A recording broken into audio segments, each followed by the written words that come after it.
இச்செய்தியை வழங்குபவர் Aalayam associates private limited property developers. Aalayam associates private limited, number 52, third floor, 3B, Ram Darbar, Sterling road, Nungambakkam, Chennai 6,34,000.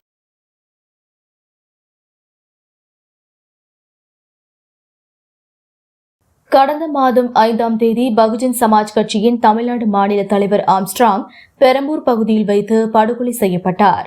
இந்த படுகொலை வழக்கில் தற்போது வரை 24 பேரை தனிப்படை போலீசார், சிபிசிஐடி போலீசார் கைது செய்து அவர்களிடம் விசாரணை மேற்கொண்டு வருகின்றனர். கைது செய்யப்பட்டவர்களில் முதல் முக்கிய குற்றவாளியாக காங்கிரஸ் கட்சியின் முன்னாள் நிர்வாகி அஸ்வத்தாமன் கருதப்படுகிறார்.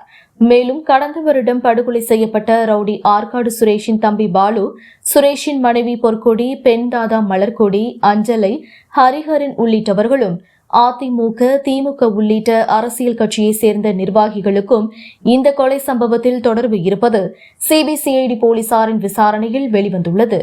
மேலும் வழக்கில் ஆம்ஸ்ட்ராங் படுகொலையில் சிபிசிஐடி போலீசாரால் தேடப்பட்டு வரும் ரவுடி சம்பு செந்தில் மற்றும் அவரின் கூட்டாளி மொட்டை கிருஷ்ணன் ஆகியோர் வெளிநாடு தப்பி சென்றுள்ளதாக தெரியவருகிறது. இந்த நிலையில் மொட்டை கிருஷ்ணனுக்கு நெருங்கியவர்கள் யார் யார், அவர் யார் யாரிடம் தொடர்பில் இருந்து உள்ளார் என்பது குறித்து சிபிசிஐடி போலீசார் விசாரணை மேற்கொண்டதில் பிரபல தமிழ் திரைப்பட இயக்குநர் நெல்சனின் மனைவி மோனிஷா மொட்டை கிருஷ்ணனுக்கு அடிக்கடி போன் பேசியது தெரியவந்துள்ளது.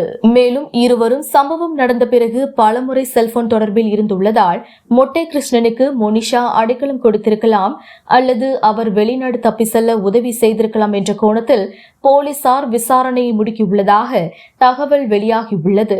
மேலும் இது குறித்து இயக்குநர் நெல்சனிடமும் சிபிசிஐடி போலீசார் விசாரணை மேற்கொள்வார்கள் என்ற ஒரு தகவலும் தற்போது வெளியாகியுள்ளது.